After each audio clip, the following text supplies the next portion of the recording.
Ganito lang yung gawin ninyo. Kung ayaw nyong ma-screenshot or ma-save ng inyong friends ang picture na sinend nyo sa inyong messenger, ito yung dapat yung gawin. Ayaw nyong gawin nila yan. Pag kayo ay nagsisend ng mga images or photos sa messenger sa inyong mga friends. So kung ikaw ay interesado at gusto mong malaman kung paano ito, sundan mo lang itong video na to at panoorin hanggang huli para malaman mo at ituturo ko kung paano yung step by step. So syempre pumunta ka sa inyong messenger. So ayan, pipili lang ako ng example na pwede natin gawin. Ayan, kunwari yan sa aking anak.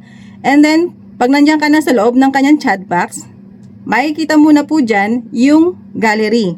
So i-click mo lang po yan. And then pag click mo po yan, pipili ka na ng image na gusto mong isend. And then, ayan. Bago mo yan isend, ito yung kailangan gawin mo. So pag nakapili ka na, i-click mo po yung edit. And pag click mo ng edit, ayan, itong dalawang yan, yung dalawang yan na nakalagay dyan na nakaturo, kailangan po yan ay naka-turn on. Ayan, yung view photo, and then yung HD, syempre para malinaw.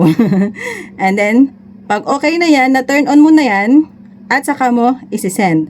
Pag na-send mo yan, ganyan na yung mag-a-appear, yung view photo. So, ibig sabihin, pag na-click mo na yan, isang beses lang nila yan makikita. So, i-click natin yung sinend natin.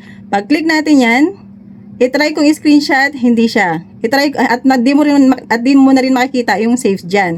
'Di ba pagka nag-check tayo ng image, may save button niya sa taas. Ngayon wala. Kasi yan yung ginawa natin. Kasi nga nakalagay na po diyan no screenshot or no saving for this image. And then, pag okay na yan, pag nag-back ka, kung makikita mo, hindi mo na yan makiklik. Hindi mo na ulit makikita yung sinend mong, hindi na niya makikita yung sinend mong image sa kanya.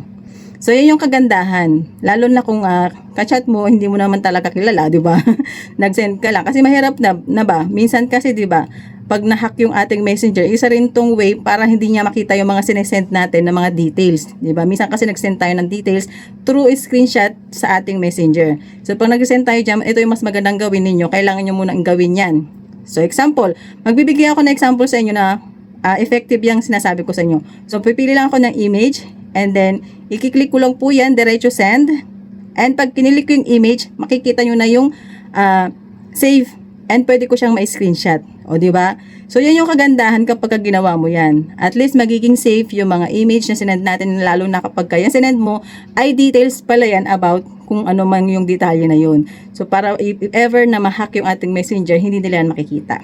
Hindi nila yung masisave at hindi nila yung ma-screenshot. So, pag nakita lang nila yan, once lang, o diba?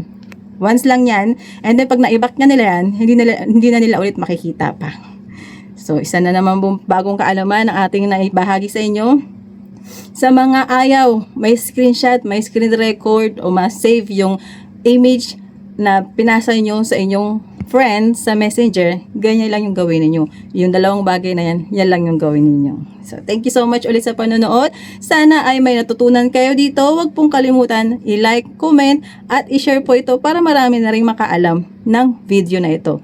At syempre, kung hindi ka pa naka-follow, mag-follow ka na para marami ka pang mga kaalaman at updated ka sa mga bagong videos na aking ipopost. So, see you again sa aking next video. Bye-bye!